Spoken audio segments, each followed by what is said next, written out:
마가복음 2장 1절부터 12절까지입니다. 마가복음 2장 1절부터 12절까지 말씀.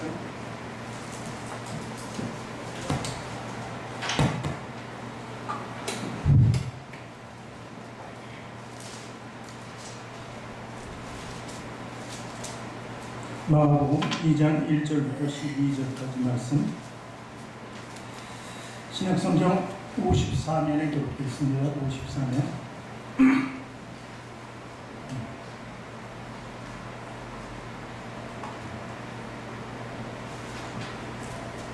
신약성경 54면에 기록되어 있는 마가복음 2장 1절부터 12절까지 말씀.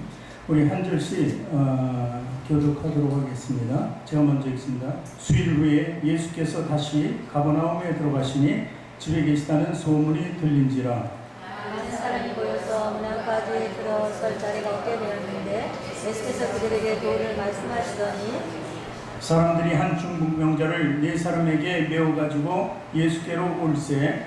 우리들 때문에 예수께 들어갈 수 없으므로 그 계신 곳에 지붕을 들어 문을 열고 중풍병자가 명상을 하라니 그들의 믿음을 보시고 중풍병자에게 이르시되 작은 자여 네 죄사함을 받았느니라 하시니 어떤 서기관들이 거기 앞에서 마음에 생각하기를 이 사람이 어찌 이렇게 말하는가. 신성 모독이로다. 오직 하나님 한 분 외에는 누가 능히 죄를 사하겠느냐. 그들이 속으로 이렇게 생각하는지를 예수께서 곧 중심에 하시고 이르시되 어찌하여 이것을 마음을 생각하느냐. 중풍병자에게 네 죄사함을 받았느니라 하는 말과 일어나 내 상을 가지고 걸어가라는 말 중에서 어느 것이 쉽겠느냐.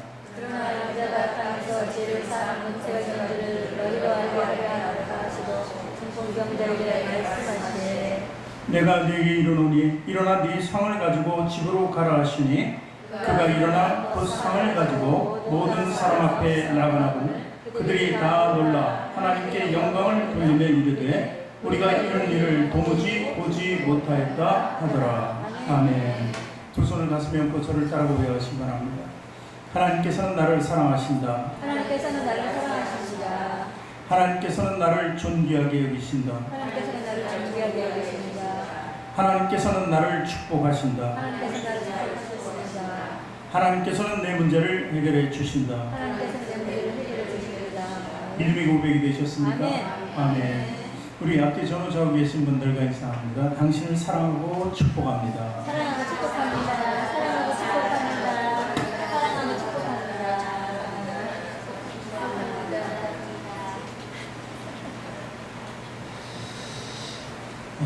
믿음의 성도들에게 모여서 한 주간 서로 사랑을 나누고 귀한 교제를 나누고 하나님께 예배를 드리는 것이 우리 늘 기쁨이 되기를 원합니다. 하나님 감동시키는 귀한 예배가 되게 하시고 또 말씀을 통해서 우리 서로 은혜를 주고받는 귀한 은혜의 시간이 되었으면 좋겠습니다. 오늘 본문의 말씀 이렇게 읽어보니까 당시 이스라엘의 문화를 한번 잠깐 엿볼 수 있는 그 장면이 나옵니다. 당시 이스라엘 백성들은 나라가 없었습니다. 나라가 그들이 하나님을 떠나고 배역했기 때문에 약 한 700년 전쯤에 오늘 이 본문 말씀이 주어지는 이 시기부터 그때 나라를 이미 잃어버렸습니다. 바벨론에 의해서 완전히 나라를 잃었죠. 그 이후로는 나라를 회복할 수가 없었습니다. 사실 어떻게 보면 나라가 없다는 것은 절망적이 살아가는 그런 모습을 볼 수 있습니다. 근데 이 시대는 로마에서 종교적 자유만을 허락했어요. 이스라엘 백성에게 가장 중요한 것이 종교입니다. 종교. 하나님 믿게 해주는 것입니다. 그러니까 종교적 자유가 있으니까 나라는 없더라도 그들은 절망하지 않았습니다.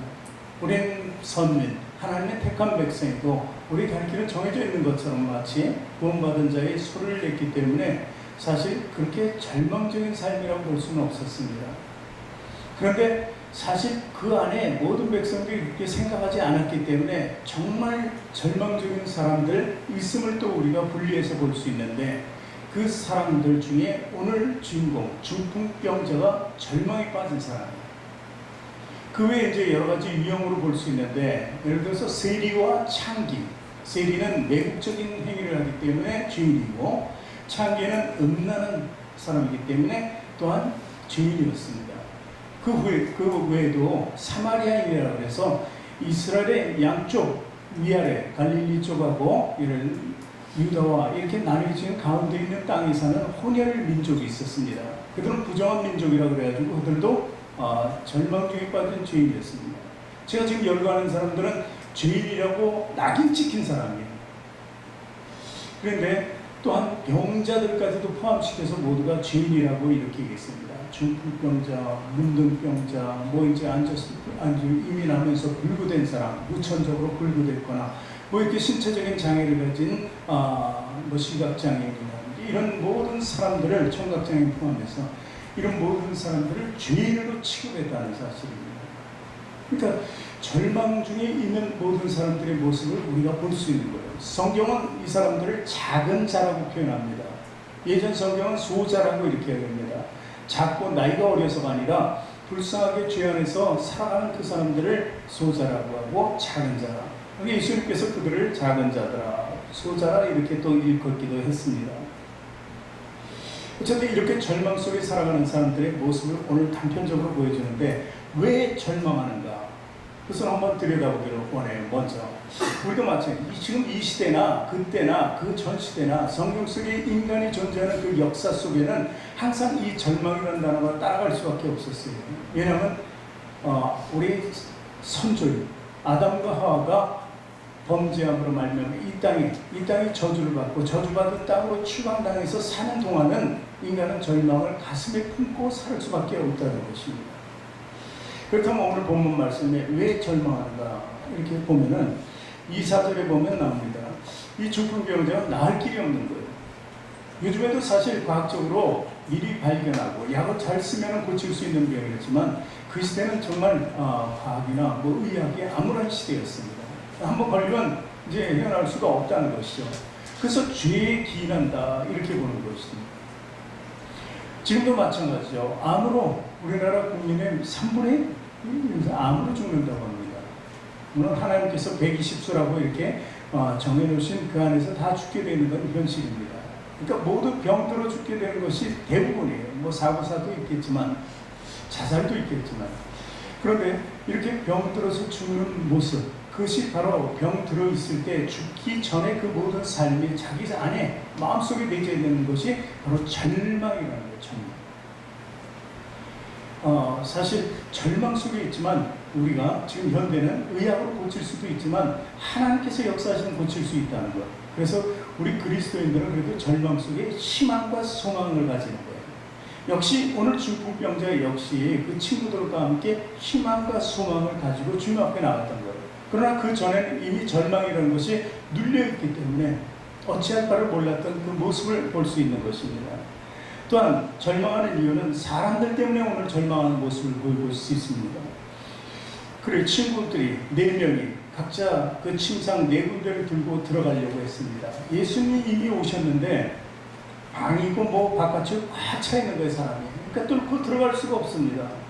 그러니까 사람들 때문에 들어갈 수 없어 절망하게 되는 모습을 볼 수 있는 거예요. 잠시지만 우리들도 마찬가지입니다. 우리가 인생을 이렇게 살아오지만 사람 때문에 절망할 때가 많습니다. 그렇지 않습니까? 주변의 사람들이 나를 도와줄 것 같은데 오히려 나에게 낙심하게 만듭니다. 그럴 때 또한 가정에서도 마찬가지예요. 나를 정말 이해하고 그리고 나를 위로해 줄 사람이 그렇게 못할 때 우리는 정말 절망 속에 빠질 수가 없어요. 누구 하나 나를 위로해 줄 사람이 없을 때 말이죠. 그렇듯이 이 중풍병자 역시 마찬가지입니다. 누가 위로해 줄 수가 있어요? 나을 수 없는 병이라고 이렇게 판단하고 누워있는 상태에서는 절망. 그리고 예수님께로 나가는 길이 있었는데도 불구하고 사람들이 꽉 차서 나갈 수가 없을 때 또 여기까지 오는 게 너무 헛수고가 아니었나 절망 속에 빠질 수가 있었다는 것입니다. 그 세 번째 보는 것은 환경 때문에 우리 절망할 수 있다는 거예요. 환경. 우리 주변 환경 때문에 우리도 많이 쓰러집니다. 예를 들어서 뭔가 하고 싶은데 부족해서 내 주변의 환경이 부족할 때 있다는 것입니다. 물론 물질이 부족하고 돈이 부족해서 사업을 비즈니스를 마음대로 펼치지도 못하고 조금만 더 했으면 하는데 안 되니까 힘들어할 때도 이런 환경적인 요건도 있다는 것입니다. 오늘 이 네 친구가 지붕 위까지 올라갔어요. 이제 사람들을 피해서 지금 뒤로 가면 계단이 있고 지금으로 올라가는 길이 있었습니다. 그리로 올라갔는데 올라와서 보니까 또 어떤 환경이 막고 있어요? 지붕이라는 환경이 루프가 막혀 있으니까 예수님 그 안에 계신 걸 알지만 볼 수도 들어갈 수도 없는 환경이라는 것입니다. 바로 이런 환경도 우리에게 주어지는 거예요. 환경 때문에 우리가 할 수 있는 일을 못할 때도 너무 많이 있고, 믿음의 생활도 우리 환경 때문에 세상적인 소욕을 우리에게 만족감으로 채워야 되기 때문에, 그것 때문에 우리가 환경의 영향을 받아서 예수님께 나아가지 못하는 이럴 때도 있다는 것입니다. 그런데 이런 절망의 상황에서 오늘 본문을 보니까 놀라운 믿음의 행위로 모든 것을 거침없이 해나가는 이 네 친구를 볼 수 있습니다. 이 네 친구와 중풍병자, 이들이 지금 취한 행동들은 구원의 진리를 우리에게 보여주고 있어요. 구원은 과연 어떤 상황 속에서 어떤 단계를 통해서 우리에게 주어지는가, 우리에게 어떤 노력이 필요한가, 그것을 우리에게 절실히 보여주고 있다는 거예요. 그것이 바로 구원의 진리예요. 오늘 그 구원의 진리, 진리라는 그 단어 안에는 뜯어낸다는 것이 있었습니다. 최종적으로 뜯어낸다는 거예요. 환경을 이리저리 물리치고 마지막 장애물 속에서 그것을 뜯어냈다는 것입니다. 이것이 우리 신앙생활에도 필요합니다. 우리가 지붕을 올라가서 뜯는 것이 아니라 우리 육신을 걸고 우리 마음 속에 있는 장애물들, 환경적인 장애물들, 사람의 장애물들, 이런 걸 이겨내고 다 뜯어낼 수 있어야 된다. 뜯어낸다는 것은 버린다는 뜻과 비슷합니다. 그랬을 때 우리는 그 진리 속에 들어갈 수 있고 구원받을 수 있다는 것을 얘기합니다. 오늘 말씀 좀 쉽게 얘기하면, 예수님이 이제 가버나움에 도착했어요. 이미 많은 이적들을 행하고 제자들과 무리들과 이제 가버나움에 도착했습니다. 도착하니까 한 집에 머물렀는데 그 집에 사람들이 그 안으로 바뀌고 이제 벌떼같이 모였던 거죠. 그런데 사람들이 이제 그렇게 모여있는 순간 많은 사람들이 그래도 이제 예수를 보려고 막 달려가고 있으니까 아닙니까? 주민들이, 자기 동네 사람들이 막 뛰어가고 그러는 거예요. 그러니까 친구 중에 누군가 봤죠. 왜 그래? 뭔 소동이야? 그때 예수님이 오셨대. 그러니까 들은 건 있어요. 자기가 소문으로. 그러니까 딱 생각나는 게 누구예요? 중풍병자의 친구가 생각나는 거예요. 이것이 사랑의 마음이 아닙니까? 이 사랑의 마음이고 긍휼의 마음이 있어야만 움직일 수 있는 거죠. 그 친구가 생각난 거예요. 그럼 그 친구를 옮기기 위해서는 누군가 또 조력자가 필요한 것입니다. 혼자 힘으로 되지 않으니까 꼼짝달싹도 못하는 그 침상에 누워있기만 한 그 침상까지도 같이 옮겨야 되기 때문에 세 사람의 도움을 더 구하는 거죠. 다행히 이 네 사람이 정말 선한 행위를 할 수 있는 사람이 있었던 것입니다. 그래서 그 친구들을 모으고 친구들하고 함께 가서 우리가 침상을 들고 한번 가보자. 그래서 예수님께로 나아가는 것입니다. 자, 내기퉁이를 들고 서둘러 뛰어갑니다. 열심히 뛰어가죠. 어떻게든 빨리 가서 예수님 안으로. 머릿속에는 있을 거예요. 얼마나 많은 사람이 모였을까. 동네 사람은 다 모였을 텐데요. 마치 어느 지역에서 전국 노래 자랑하니까 막 사람들이 벌떼같이 모여있고. 근데 그것을 비유하면 안 되겠지만 주님이 계신 곳마다 항상 그렇게 사람이 많이 모이는 것을 알고 있습니다. 그래서 자, 네 사람이 도착했는데 이게 벌써 사람이 인자리에 들어갈 수가 없습니다.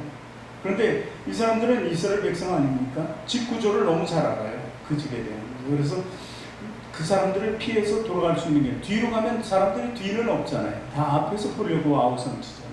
그 뒤로 가면은 항상 그 지붕에 공사를 하기 위해서 계단이 있고 지붕을 올라가요. 그걸로 올라갑니다. 올라와서 이제 지붕을 보고 이제 뜯어낼 생각을 하는 거죠. 그것이 믿음입니다. 남의 집 지붕을 뜯어낼 수 있습니까?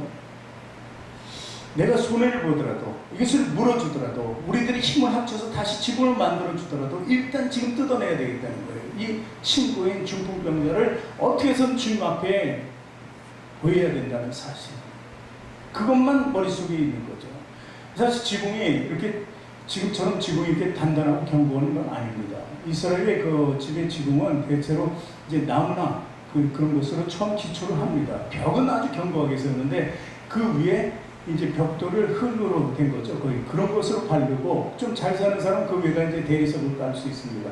그러니까 그렇게 견고하지 않기 때문에 뜯을 수 있는 거예요. 그리고 거기 주민이니까 그 집이 어떻게 만들어졌는지 아는 거죠.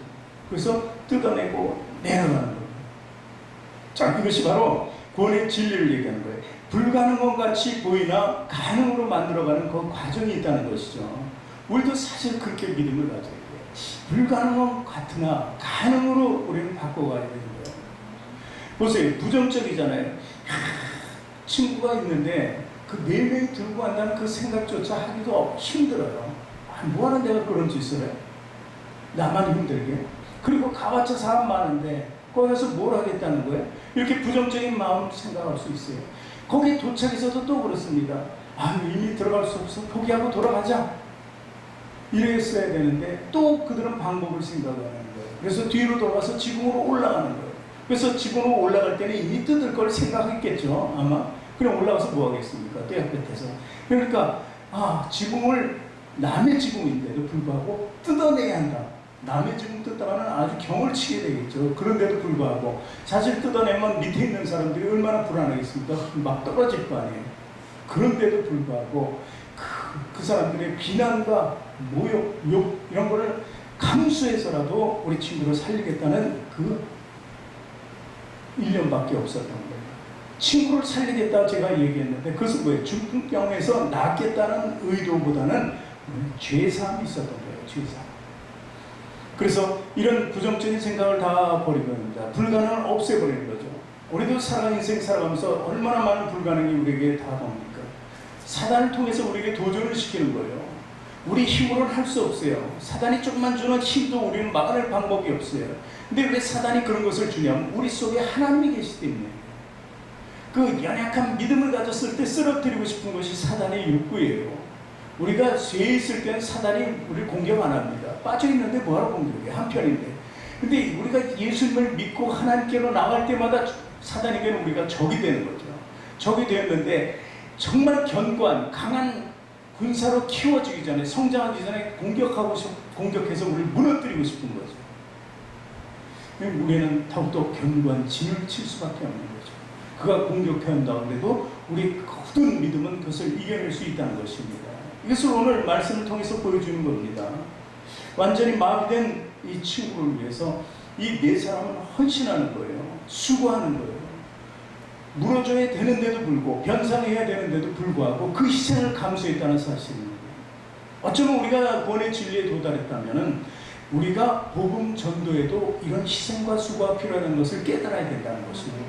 손해 안 보고 그냥 말로만 전하고 한번 전해서 안 되면 또 그러면 짜증낼까봐 그냥 관두고 이러는 것이 아니에요. 어떤 손해와 수고와 그리고 이런 헌신을 통해서 이루어진다는 사실입니다. 그것은 내 믿음뿐만이 아니라 다른 사람 전도 관계에서도 그렇다는 것이죠. 오늘 그 성경의 장애물에 대해서 다시 한번 얘기를 할게요. 성경에는 장애물이 여러 가지로 우리에게 나타내주고 있습니다. 첫 번째로 아간이라는 게 있어요. 아간. 이스라엘이 가나안을 점령하기 시작했습니다. 여호수아 군대가 계속해서 승승장구하죠. 근데 아주 작은 아이성이라고 있었는데 거기에 계속 패배하고 희생만 따를 뿐입니다. 그래서 나중에 이게 왜인가 하나님께 여쭤봤더니 부정한 사람이 하나 있었던 거예요. 거기서 전리품은 그러니까 이방인들이 가지고 있던 건 다 부정한 거예요. 그래서 그걸 취하지 말라고 했는데 취한 거죠. 좀 좋은 게 있으면 취하고 싶은 게 인간의 욕심입니다. 돈과 좋은 의복이나 이런 걸 취했습니다. 그랬을 때 제비 뽑기를 통해서 뽑히게 되죠. 아간이. 누가 범죄했는가? 아간이 뽑히게 됩니다. 그래서 결국 그런 죽음을 당해요. 그래서 아골 골짜기라는 그곳에 가서 불태워 죽이는 그 가족까지도 다 죽게 됩니다. 왜 그렇습니까? 욕심이라는 거예요. 욕심이라는 장애물을 넘지 못했던 거예요. 하나님 말씀을 지켜야 되는데 그 욕심이라는 탐욕에 들어가니까 저 어차피 버릴 건데 내 것으로 만들고 싶었던 거죠. 이건 사울 왕도 마찬가지. 이스라엘 초대 왕도 그것 때문에 무너진 거거든요. 그러니까 욕심이란 장애물을 우리는 넘어서야 한다는 것을 얘기합니다. 또 요나가 있습니다. 성경의 요나는 선지자였습니다.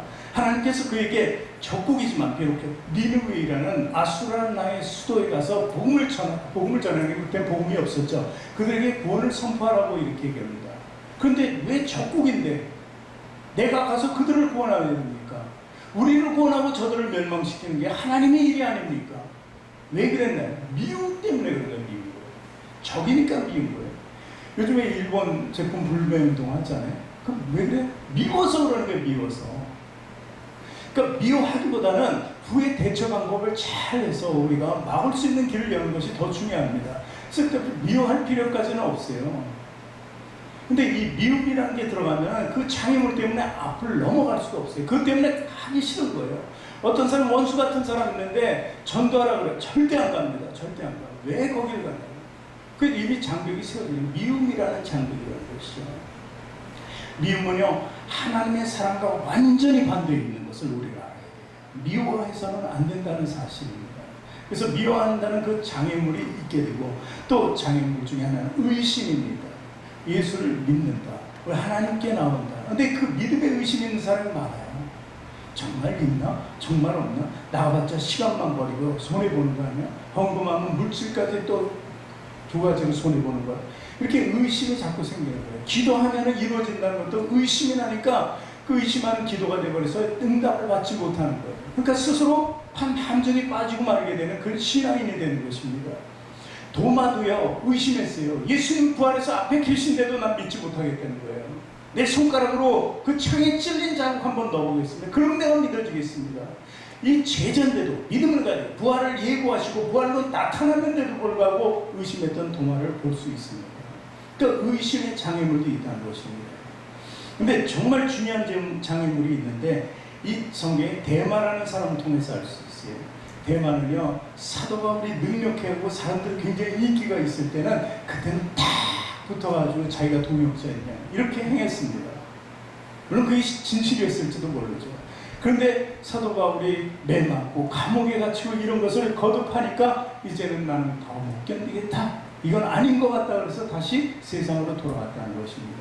자, 이 말씀의 의미는 뭐냐면 우리들이 그렇다는 거예요. 우리들이 신앙생활에다가 어려움이 있으면 좀 더 필요한 게 있으면 저는 죄인데도 불구하고 갈 수밖에 없다는 거예요. 너무 힘드니까. 신앙생활, 믿음생활이 이렇게 어려울 줄 알았으면 아예 처음부터 안 할 텐데 이런 생각까지도 가질 수 있는 거예요. 아니면 양다리를 거치고 아니 하나님 내가 거기 나가도 금방 돌아올 거예요. 돌아오지도 않을 거면서 계속 돌아온다는 자신의 말만 될까요? 이것이 잘못된 신앙. 그러니까 우리에게 중요한 장애물은 바로 세상이라는 장애물. 우리가 사는 삶의 터가 장애물이에요. 그것 때문에 안 되는 거예요. 자식 때문에도 안 되는 거고 내 생활 때문에도 안 되는 거고 남에게 지기 싫어서 안 되는 거고 자존심 때문에 이것 때문에 우리는 신앙적으로 많이 무너질 수밖에 없다는 것을 우리는 알 수 있습니다. 그런데 오늘 주님께서 이 말씀을 통해서 우리를 교훈하는 것은 뜯으라는 거예요. 그걸 뜯어내라는 거예요. 그 장애물들을 뜯어내는 거예요. 그걸 뜯어내서 버리면 된다는 것이죠. 그래서 그것도 한 마음으로 내가 안 될 때는 가족이 하고 내가 안 될 때는 우리 성도들과 함께 하고 한 마음으로 우리가 우리 내 친구가 했던 것처럼 뜯어내는 것입니다. 혼자 어떻게 뜯어냈습니까? 넷이서 뜯어내니까 쉽게 뜯어낼 수 있어요. 네? 불어파해가지고 나는 치고 떨어지면 너는 들고 너는 날르고 저는 버리고 얼마나 잘 됐겠습니까? 그렇게 하는 거예요. 그것이 합력해서 선을 이룬다는 거죠. 로마서 8장 28절에 그래서 당부의 말씀이 있잖아요. 사도 바울이 우리가 알거니와 하나님을 사랑하는 자 곧 그의 뜻대로 부르심을 입은 자들에게는 모든 것이 합력하여 선을 이룬다. 이 말씀이 기록된 것입니다. 어떤 농부가 이제 시골에 요즘 자연인이다 보니까 뭐 농사도 조금 반농사도 지지만 자기가 먹을 거 닭도 키우고 그러더라고요. 근데 어느 집에 닭이 있었어요. 근데 닭이 이제 많이는 없었고 한두 마리 있었는데 알 낳는 닭이 하나 있었단 말이에요. 근데 매일같이 알을 하나씩 낳아요. 그럼 낳으면은 그 영양 보충이 되잖아요. 그 귀하잖아요. 딱 하나니까. 근데 어느 날부터 이 알이 없어지는 거예요. 안 낳느나? 그 다음날 기다리거든. 이틀, 3일이 돼도 없는 거예요. 그러니까 이것은 안 낳는 게 아니라 누군가 훔쳐갔다는 거죠. 그래서 이거 누군가 그랬는지 좀 지켜보고 찾아야 되겠다, 범인을. 그래서 이제 밖에서 이렇게 봅니다. 밤을 새워 보는데 아무도 없어요. 뭐 닭장에 들어간 게 없어요. 어떤 동물이 보니까 없는 거예요. 이상하다 생각해서 또 이제 이번에 안에 들어가서 이제 보는 거예요. 안에 들어가서 이렇게 지켜보는데 쥐 한 마리가 그쪽 안에 있는 그쪽만 구해서 나와가지고 그 달걀을 가져가는 거예요. 그런데 어떻게 가져갔을까요? 문제인데 쥐 한 마리가 근데 한 마리, 어쨌든 이 한 마리가 나와서 답은 이렇습니다. 그 계란을 물고 갈 수 있을까요? 물다고 생각할 수 있겠어요? 꼬리로 감아서 끌고 갈 수 있을까요? 안 되죠. 자기가 품어서 어떻게든 안 되는 거예요. 근데 자기는 품는 역할만 합니다. 꽉 껴안고 있어요, 계란을. 근데 한 마리가 뒤따라 나와서 꼬리를 잡고 끌고 가는 거예요. 합력해서 자기의 그 목적을 이루는 그 주의 모습을. 근데 동물들이 그래요. 사냥할 때 고래들도 그렇고 돌고래나 이런 범고래들도 그 먹이를 먹기 위해서 협력하는 것을 볼 수 있어요. 사자도 때로는 그러고 이런 이 짐승들도 동물들도 사실 합력할 수 있는 것을 우리에게 보여주고 있는 거예요. 근데 사람만 잘 합력을 안 하는 것 같아요. 그래서 우리가 그리스도의 백성은 일단 합력하는데 주하는 사람이다. 가정이 믿으면 가정이 합력이 되고 믿지 않는 가정들이 많아요. 뭐 술 마시고 애들까지는 술 먹고 어떤 가정은 뭐 애가 제일 늦게 들어와 술 취해가지고 그래가지고 저한테 이제 자기네 집안 얘기 우리 딸은요 전화가 와요. 어딘지도 모르고 지금 술 취해 있다고. 이 정도로 뭐 그런 막 나가는 막장 집안도 있는데 근데 거기가 뭐가 합력해서 선을 이루겠어요? 합력해서 술이나 마시겠죠 다들. 그런데 우리 그리스도인들은 합력한다는 거예요. 내가 믿고 우리 이제 예를 들어서 남편은 안 믿는다. 예를 들어서 우리 시어머니를 안 믿는다. 합력이 안 될 것 같죠? 나의 희생을 통해서 선을 이루면은 합력이 되는 거예요. 그분들도 구원을 받게 되는 거예요. 이 합력의 뜻에는 그런 것이 있는 거예요. 믿지 않는 자들도 품을 수 있는 혼합한 구원의 진리와 신앙이 있다는 것을 알아야 되는 거예요. 그러니까 지붕의 뜻은 그 현장을 예수님께서 보셨죠. 그래서 마가복음 2장 5절 본문에 보니까 예수께서 그들의 믿음을 보시고 이렇게 출발이 됩니다. 그들이 한 행위를 예수님께서는 벌써 다 하신 거예요. 내 친구가 집에서 그 안타까운 한 사람을 데리고 와서 들어올 수 없어서 뒤로 돌아서 지붕으로 올라가고 지붕을 뜯는 그것을 예수님께서는 이미 다 보신 거예요. 뜯는 것만 보고 믿음이 좋다고 그런 거예요. 깜짝 놀랐겠죠. 근데 예수는 이미 다 알고 계셨기 때문에 그들의 믿음을 보시고에는 그 과정을 다 보셨다는 말씀이죠. 그래서 중풍병자의 일에 대해 작은 자여 내 죄 사함을 받아. 여기서 작은 자가 나오죠. 소자. 예. 이 작은 자는 이렇게 죄인된 사람, 스스로 죄인된 것이 아닙니다. 죄인으로 태어날 수밖에 없고 죄인으로 살 수밖에 없고 그것이 율법이었어요. 그 사람들이 만든 유전과 율법을 통해서 그들을 올가맨 것입니다. 그런데 예수님께서는 그것에서 자유와 해방을 주신다는 것입니다. 예수님께서는 아주 간결하게 구원의 말씀을 해주십니다. 사실 그들이 그렇게 노력해서 구원받고자 고침받고자 그렇게 했던 모습. 12년 된 혈류증 걸린 여인이 성경에는 나옵니다. 그 여인은 12년 동안 혈류증 걸렸는데 다 돈은 돈대로 다 쓰고 사람에게 다 버림받고 혼자 격리돼서 살 수밖에 없는 거예요. 왜냐하면 부정한 여인이니까 피 때문에. 근데 그 여인은 죽기 살기로 예수님이 오셨다는 얘기를 듣고 예수님이 가신 그때는 바삐 갔어요. 야이로 회당장 집에 딸을 살려야 되기 때문에 바삐 가시는 그 과정에서 그 재촉하는 걸음을 뚫고 혈류증 걸린 그 부정한 여인이 어떻게 많은 사람들을 뚫을 수가 있어요. 제자들이 그 장벽도 있었을 텐데 근데 다 뚫고 예수님 옷깃을 잡은 거예요. 목적을 달성했잖아요. 그래서 그 믿음이 또 칭찬받아서 고침받지 않습니까? 이것이 바로 이 장애물을 뚫고 나가는 믿음이라는 것입니다. 주님께서는 우리에게 요구하십니다. 네 믿음을 나에게 보이라. 보이라는 것입니다. 그리고 그 과정도 주님께서는 아신다는 거예요. 그러니까 너희 믿음을 보고 싶다는 거예요. 결정적으로 내가 이렇게 수고하고 애쓰고 헌신하고 오는데 내 앞에 딱 도달하는 순간 그건 나는 보고 싶다는 거예요. 주님께서 그걸 보고 원하세요. 완벽한 구원의 진리에 이르기를 원한다는 것입니다. 주님의 심정은 바로 그 심정이라는 거예요. 그냥 편한 신앙생활 속에서 어떻게 주님을 만날 수 있겠습니까? 우리는 늘 장애물을 뜯어내는 심정으로 살아야 한다는 것입니다. 그러니까 십자가를 지려면 어떻게 된다고요? 어떻게 된다고? 내가 내 십자가를 지기 위해서는 무엇을 해야 된다고 그랬어요? 성경에 자기를 부인하라고 그랬죠. 자기 부인이 얼마나 힘들어요. 내 모든 것을 내려놔야 되는데 그것을 할 수 있을 때 주님 앞에 나설 수 있다는 거예요. 그래야 십자가라는 그 은혜가 우리에게 주어진다는 것입니다. 자, 그런데 이제 문제가 있습니다. 마가복음 2장 6절에서부터 9절까지 우리 좀 읽어봅니다. 어떤 서기관들이 거기 앉아서 마음에 생각하기를 이 사람이 어찌 이렇게 말하는가? 신성 모독이로다. 오직 하나님 한 분 외에는 누가 능히 죄를 사하겠느냐? 그들의 속으로 이렇게 의논하는 줄을 예수께서 곧 중심에 하시고 이르시되 어찌하여 이것을 마음에 생각하느냐? 중풍병자에게 내 죄 사함을 받았느냐 하는 말과 일어나 내 상을 가지고 걸어가라 하는 말 중에서 어느 것이 쉽겠느냐? 이 이중적인 거죠. 이 사람의 죄가 왜 있다고요? 죄가 아니에요. 이 사람 병이 왜 있다고요? 중풍병자? 죄 때문이라고요. 죄 때문에. 그럼 이렇게 해야지 맞아요. 순서는 일어나 걸어라. 그리고 걸어난 그 모습을 보고 이제 죄상을 받았구나. 이렇게 해야 돼요. 두 번 해야 돼요. 두 번. 근데 예수님께서는 죄상 받았으니까 걸어나가는 거예요. 그러니까 간단하게 어떤 것이 있겠느냐? 너희들이 중풍병을 죄로 인해서 생긴 거라면 그 사람이 멀쩡해지면 죄사함 받은 거 아니냐? 그 논리예요. 죄사함 받지 않고는 저 사람이 어찌 멀쩡할 수 있느냐는 거예요. 그러니까 신성 모독이다. 죄사함이라는 단어를 썼다는 거에 대해서. 그러면 하나님만이 쓰실 수 있는 일이다. 하나님의 권능이다. 왜 예수 당신은 그것을 행하느냐? 근데 말만 하고 안 이루어졌으면 돌로 맞아 죽어야 돼요. 그렇죠? 되지도 않는 일을 죄사함 받아라 하고 다니면 죽는 건데 그대로 이루어졌기 때문에 그들이 그렇게 얘기를 해도 변명의 여지가 없는 거예요. 어떻게 할 수가 없는 거예요. 예수님은 건드릴 수가 없는 거예요.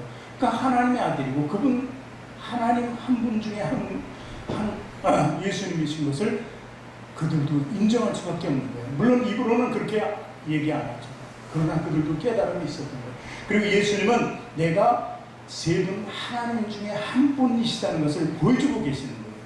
그 죄사함의 능력은 아버지 하나님께 보지만 그것을 대변할 수 있는 분은 예수님과 성령님 외에는 없다는 것입니다. 그래서 오늘 말씀은 우리에게 죄사함의 권능이 예수님께 분명히 있다는 것을 알 수 있는 것입니다.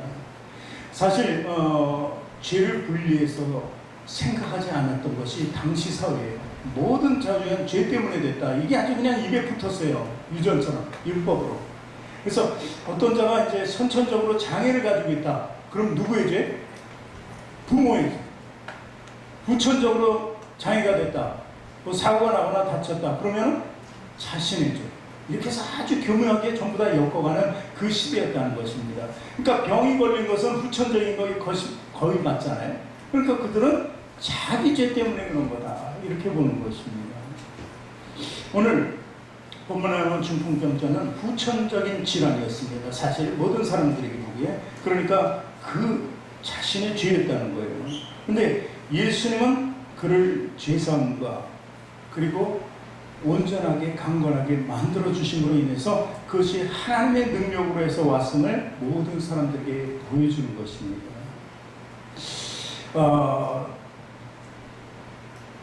율법적으로 이런 거예요. 혹시 낫는 사람들이 있어요. 낫는 사람들이 있으면은 하나님께서 용서해서 낫다. 어떤 병이 걸렸잖아요. 근데 이 병 걸려서 예를 들어서 문둥병에 걸렸는데 혹여 낫어요. 격리되어 있다가 나는 낫습니다. 누구한테 보여야 돼? 대제사장한테 보여요. 제사장에게 보여줘야지 제사장이 의사의 역할을 하고 결정을 딱 보고 점검해보고 낫네 이러면은 그 사람은 문둥병이 고침받았다는 것보다는 죄사함을 받았다. 네가 하나님께 용서를 받았구나 이렇게 인정을 한단 말이에요. 그러니까 예수님을 통해서 고침받은 그 사람도 이렇게는 얘기할 수 있는 거예요. 그 사람들이 하나님께서 너를 용서했다. 그러니까 예수님을 어떻게 범죄자로 이끄는 신성 모독으로 얘기할 수밖에 없는 거죠. 너 하나님께 용서받았네? 예수님이 그런 거예요. 자기네들도 똑같이 나음받았으면 용서받았네 이렇게 얘기할 수밖에 없는 거죠. 그러니까 동일한 것입니다. 참으로 보면은 예수님께서는 그 지혜는 말로 이해할 수가 없어요. 성경상에 보면 예수님의 그 말씀 하나하나는 하나님의 지혜라는 것입니다. 인간의 말이 될 수 없다는 것을 알 수 있는 것입니다. 오늘 2장 11절 12절 마지막 말씀 또 봅니다. 내가 너에게 이르노니 일어나 네 상을 가지고 집으로 가라 하시니 그가 일어나 곧 상을 가지고 모든 사람 앞에서 나가거늘 그들이 다 놀라 하나님께 영광을 돌리며 이르되 우리가 이런 일을 도무지 보지 못하였다 하더라. 자, 하나님께 영광을 돌릴 사람은 누구예요? 중풍병자잖아요, 사실은. 근데 모든 사람이 하나님의 영광에 돌렸다. 이것을 볼 수 있습니다. 그 자리에 모인 사람이. 그래서 우리가 어떤 신앙이 간증하는 사람은 많아요. 치유를 받고 문제가 해결됐을 때 우리가 얘기하잖아요. 간증을 하잖아요. 내가 하나님께 영광을 돌리는 거예요. 그거 사실. 근데 많은 사람들이 그것을 보고 믿어져서 하나님께 같이 영광을. 저게 저 사람에게만 나타나는 현상이에요. 내 믿음에도 나타나겠구나.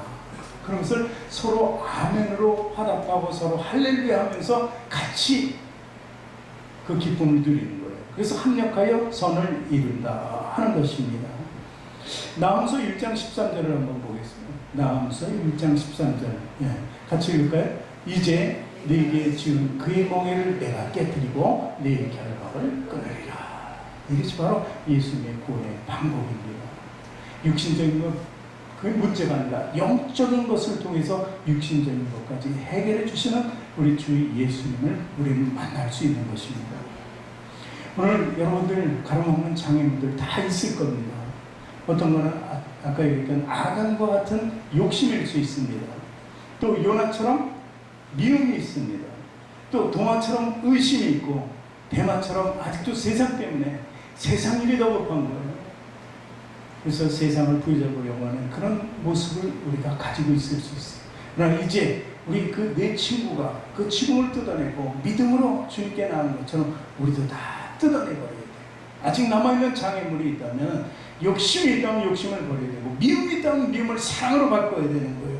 의심이 있다면 믿음, 더 견고한 믿음으로 나아갈 수 있어야 되고 세상을 의지하지 말고 세상은 우리가 하나님께로 가는 그 삶 속에 하나의 방편이라고 생각해야 돼요. 세상이 얽매이는 것이 아니라 하나님의 종이 되고 하나님 백성 자녀가 되어서 세상을 두려워하지 않고 살아가는 우리들이 되어야 한다는 사실입니다. 우린 영적인 것과 세상적인 것을 다 가질 수 없어요. 그러니까 쉽게 얘기해서 두 가지를 가질 수가 없는 거예요. 마태복음 6장 14절을 한번 읽어보겠습니다. 한 사람이 두 주인을 섬기지 못할 것이니 혹 이를 미워하고 저를 사랑하거나 혹 이를 중히 여기고 저를 경히 여김이라. 너희가 하나님과 재물을 겸하여 섬기지 못하느냐. 이렇게 여기서 재물은 세상을 얘기하는 거예요. 그러니까 미움이냐 사랑이냐 둘 중에 하나지 미워하면서 사랑 가질 수도 없다는 것을 얘기합니다. 그러니까 이 모든 말씀 속에 하나님의 진리가 있다는 것, 그것을 우리 진리의 법칙이라고 생각하고 항상 이를 따라야 된다는 사실입니다. 오늘 우리가 여기 있는 목적이 무엇입니까? 하나님 만나기 위해서입니다. 우리도 다 뜯어내고 또 이 자리에 왔고 한 주가 지나면 또 있던 것 있지만 그래도 또 뜯어내고 오는 거예요. 사실은 그런 반복적인 삶을 통해서 이제 뜯을 것이 없는 그런 정말 축복된 믿음을 가지면 어떻겠느냐. 그 믿음 향해서 저와 여러분 끊임없이 하나님께 나가요. 그래서 말씀을 묵상하고 그래서 찬양하고 그래서 기도하고 하나님과 교제를 해야 된다는 사실입니다. 이 세 가지는 항상 성령님이 우리와 함께 하신다는 것을 증거로 보여주는 것이죠. 그거 없으면 신앙도 없고 성령님도 없는 것입니다. 오늘 소망의 주님께 믿음을 보이시기 바랍니다. 오늘 같은 믿음 가지고 항상 나가기를 원합니다. 그리고 그 믿음 가지고 오늘 이 중풍병자를 축복해 준 것처럼 예수님께서는 우리를 축복해 주실 것을 믿습니다.